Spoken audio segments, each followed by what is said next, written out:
اس video میں مضمون جناز vision of Pakistan کے سوال جواب کو مکمل کیا جائے گا۔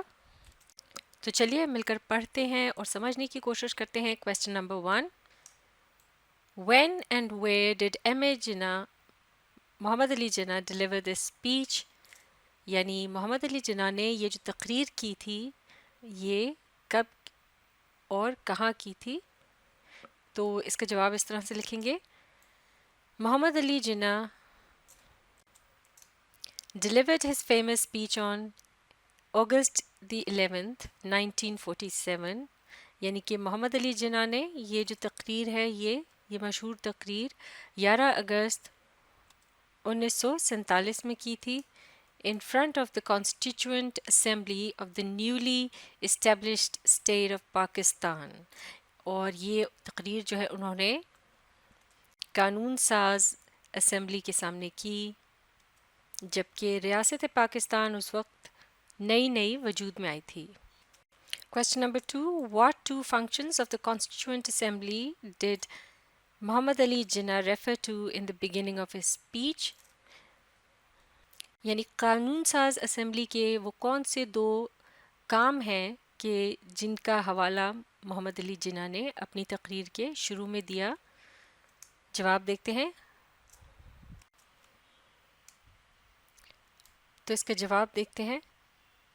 محمد علی جناح focused on the two main functions for which the Constituent Assembly had to be responsible، یعنی دو اہم کام جو کہ قانون ساز اسمبلی جن کے لیے ذمہ دار ہوتی ہے اس کے متعلق محمد علی جناح نے توجہ دلائی اور انہوں نے فرمایا the first one was to outline the future constitution of Pakistan، یعنی سب سے پہلا ان میں سے جو کام ہے قانون ساز اسمبلی کے سامنے جو یا اسے کرنا ہے، جو قائد اعظم نے اس طرح سے بتایا کہ وہ ہے کہ مستقبل کے لیے ایک آئین بنایا جائے پاکستان کے لیے۔ And the second function was to perform the responsibility as a complete and absolute sovereign body as the federal legislature of the state، اور جو دوسرا کام جو قانون ساز اسمبلی کو کرنا تھا وہ انہوں نے یہ بتایا کہ اسے ذمہ داری لینی تھی ایک مکمل خود مختار ادارے کے طور پر، ریاست کے وفاقی مقننہ کے طور پر یا قانون ساز ادارے کے طور پر۔ Question number 3، what did he say about the first function of the assembly؟ یعنی انہوں نے جو پہلا کام ہے اسمبلی کا اس کے متعلق کیا بتایا؟ تو جواب دیکھتے ہیں۔ Regarding the first function of the assembly he said that its first task is to take prudent decisions as a sovereign and responsible state، یعنی اسمبلی کے پہلے کام سے متعلق انہوں نے یہ بتایا کہ اس کا سب سے پہلا کام یہ ہے کہ وہ محتاط فیصلے کرے، یعنی احتیاط سے فیصلے کرے ایک خود مختار اور ذمہ دار ریاست کے طور پر۔ It is the sole responsibility of the government to enforce law and order in the society so as to provide maximum protection to its citizens with respect to life, property and religious beliefs۔ تو انہوں نے یہ فرمایا کہ یہ تمام تر جو ذمہ داری ہے وہ حکومت پر عائد ہوتی ہے کہ وہ معاشرے کے اندر امن و امان کی صورتحال کو قائم رکھ کے دکھائے تاکہ لوگ جو ہیں ان کو یا شہریوں کو زیادہ سے زیادہ تحفظ ملے ان کی جانوں، جائیدادوں اور ان کے مذہبی اعتقادات کے لحاظ سے، یعنی ان سب چیزوں کی دیکھ بھال حکومت کی ذمہ داری ہے۔ Question number 4، what did he say about the second function؟ دوسرے فنکشن کے متعلق انہوں نے کیا کہا؟ جواب، while stressing the second function of the assembly in his speech Muhammad Ali Jinnah said، جب دوسرے کام جو قانون ساز اسمبلی کا تھا، اس کے متعلق بات انہوں نے کی، تو اس بات پر زور دیا محمد علی جناح نے that one of the greatest dilemmas which would spoil the land of Pakistan was the problem of bribery and corruption.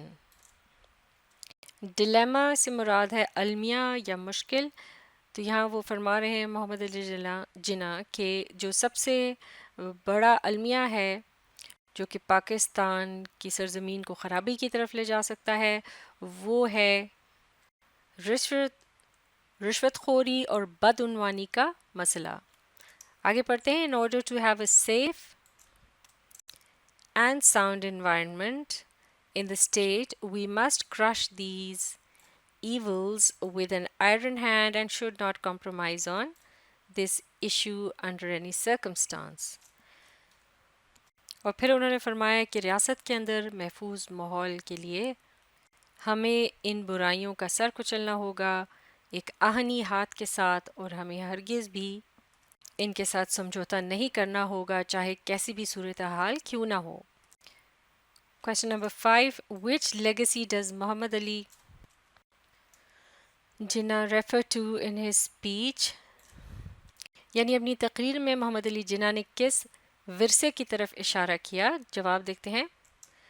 Muhammad Ali Jinnah had a strong desire to see his nation free from all the evils which had already polluted the environment of the subcontinent drastically.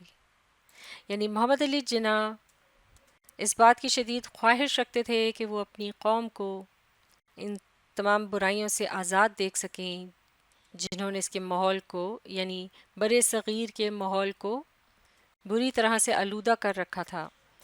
He talked about the legacy of good and bad activities but focused on the greatest evil of nepotism and jobbery. انہوں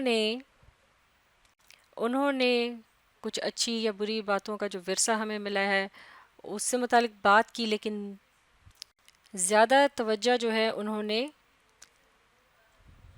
اقربا پروری اور بد دیانتی کی جو برائیاں ہیں ان پر رکھی. اقربا پروری یعنی رشتہ داروں کو نوازنا، کسی قابل شخص کو چھوڑ کر کسی رشتہ دار کو اس کی جگہ کوئی نوکری دلا دینا وغیرہ، اور جوبری یعنی بد دیانتی یا بے ایمانی وغیرہ. He further added that he would not bear if such acts would prevail in the society of Pakistan. مزید یعنی انہوں نے اس بات کا اضافہ کیا کہ وہ کوئی بھی ایسا جو کام ہے اس کو برداشت نہیں کریں گے جو اس نوعیت کا ہوگا پاکستان کے معاشرے کے اندر. What are the قائد's views about the division of India? یعنی انڈیا کے بارے میں، یعنی انڈیا کا جو بٹوارہ ہوا تھا اس کے بارے میں قائد اعظم کی کیا رائے تھی؟ جواب دیکھتے ہیں ان کے یعنی کیا خیالات تھے. تو اس کے متعلق اس طرح سے ہم بتا سکتے ہیں کہ according to the ideology of قائد، یعنی قائد کے نظریے کے مطابق there was no other solution except the partition in order to protect the rights of the Muslims who were in minority in the subcontinent. تو ان کا جو نظریہ تھا اس کے مطابق اس کے علاوہ اور کوئی حل نہیں باقی بچا تھا سوائے اس کے کہ بٹوارہ کیا جائے انڈیا کا، اور یہ اس غرض سے کہ جو مسلمان ہیں ان کے جو حقوق ہیں ان کا تحفظ ہو سکے، جیسے کہ وہ بر صغیر کے اندر ایک اقلیت تھے.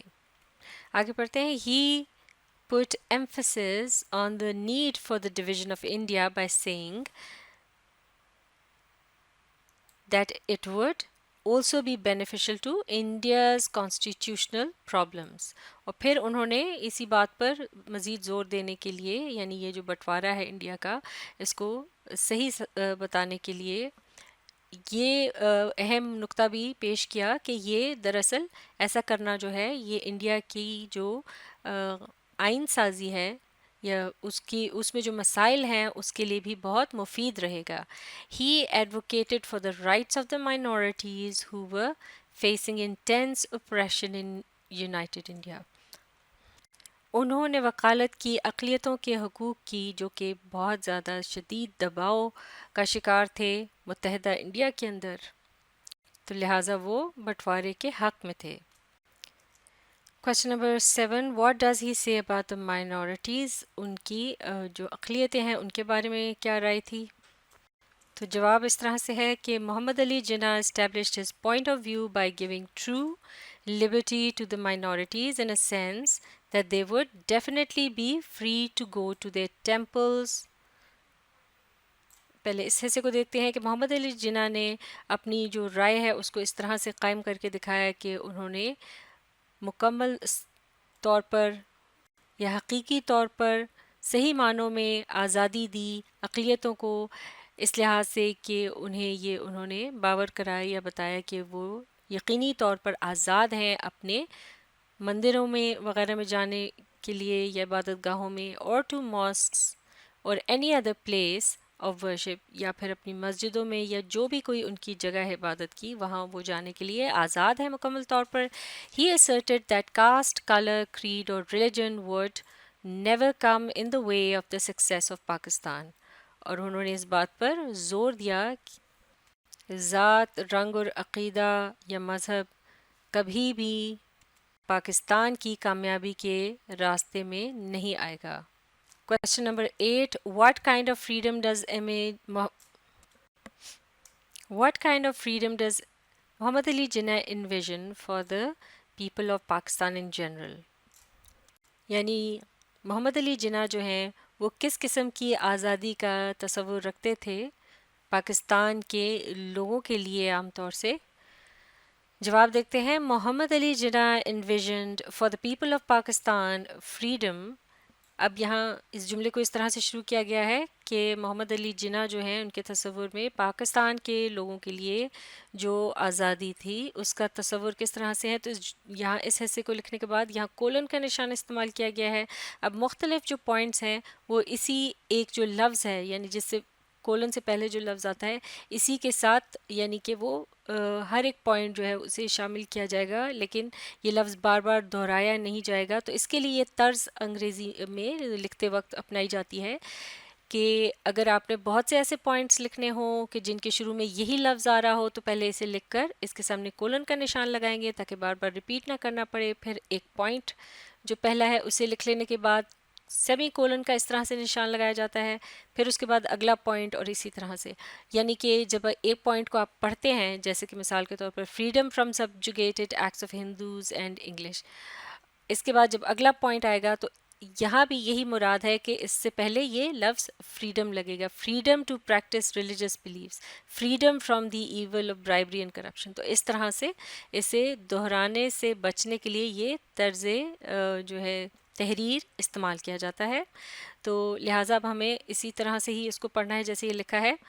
تو محمد علی جناح نے ان کے تصور میں پاکستان کے جو لوگ تھے ان کے لیے آزادی کا جو تصور تھا وہ اس طرح سے تھا کہ ان کو آزادی ملے کس چیز سے، from subjugated acts of Hindus and English, جو ہندوؤں اور انگریزوں کی طرف سے ایک محکومانہ انداز اپنایا گیا تھا، یعنی مسلمانوں کو غلام بنا کر رکھنے کا، اس سے ان کو آزادی ملے، یہ تصور تھا قائد اعظم کا۔ اس کے علاوہ اور کیا تصور تھا آزادی کو لے کر کہ کس چیز سے آزادی ملے؟ Freedom to practice religious beliefs, اور یعنی مسلمانوں کو اپنے مذہبی عقائد کو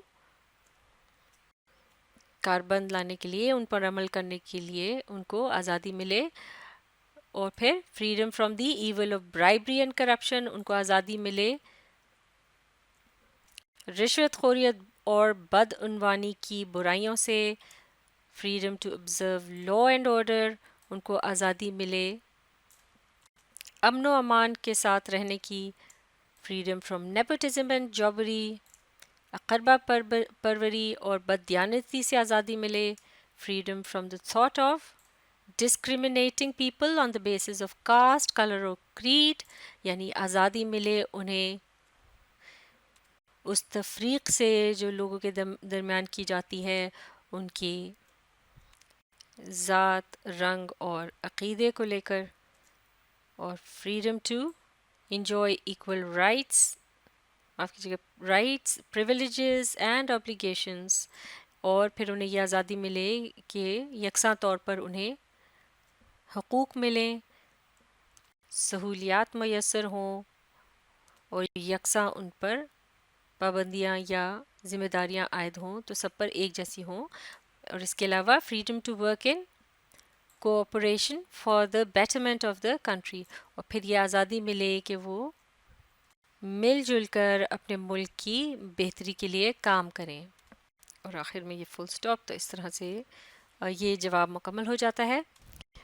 آخری سوال، what does Muhammad Ali Jinnah mean by Hindus would cease to be Hindus and Muslims would cease to be Muslims. Explain. یعنی محمد علی جناح کا اس سے کیا مراد تھی جب انہوں نے یہ فرمایا کہ ہندو ہندو نہیں رہیں گے اور مسلمان مسلمان نہیں رہیں گے. اس کو بیان کرنا ہے تفصیل سے. جواب دیکھتے ہیں.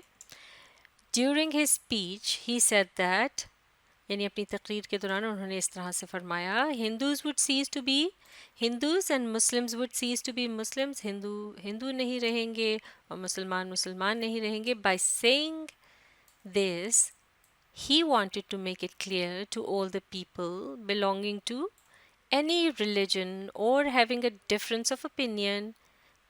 اب اس حصے کو سمجھتے ہیں کہ اس طرح سے جب انہوں نے فرمایا تو وہ اس بات کو واضح کرنا چاہ رہے تھے کہ تمام تر لوگ، چاہے ان کا تعلق کسی بھی مذہب سے ہو یا ان کی رائے جو ہے وہ مختلف ہو ایک دوسرے سے، that they would never face any subjugation according to the constitutional framework of Pakistan. لیکن پھر بھی وہ کسی طرح کی ان کو دباؤ کا سامنا کرنے کی ضرورت نہیں ہوگی. جو آئین ہے پاکستان کا، اس کا جو خاکہ ہے، اس کے تحت Hindus would never be asked to alter their religion nor would they be forced to modify their political thoughts. ہندوؤں سے کبھی بھی یہ نہیں کہا جائے گا کہ وہ اپنے مذہب کو تبدیل کریں، نہ ہی ان پر دباؤ ڈالا جائے گا کہ وہ اپنی جو سیاسی رجحانات ہیں ان میں تبدیلی لائیں. یعنی ہندوؤں کو وہی حقوق حاصل ہوں گے جو مسلمانوں کو ہوں گے، یعنی وہ دونوں آپس میں برابر ہوں گے. لہٰذا اس پیرائے میں انہوں نے یہ کہا کہ ہندو نہیں رہیں گے، مسلمان نہیں رہیں گے، یعنی ان میں حقوق کے لحاظ سے کوئی فرق نہیں رہے گا، ورنہ وہ اپنے مذہب کو آزادی سے اختیار کر سکیں گے. یہ مشق مکمل ہو چکی ہے. اس ویڈیو کو آپ ری پلے کیجیے، اس کے ساتھ ساتھ پڑھنے، سمجھنے اور لکھ کر پریکٹس کرنے کی کوشش بھی جاری رکھیے.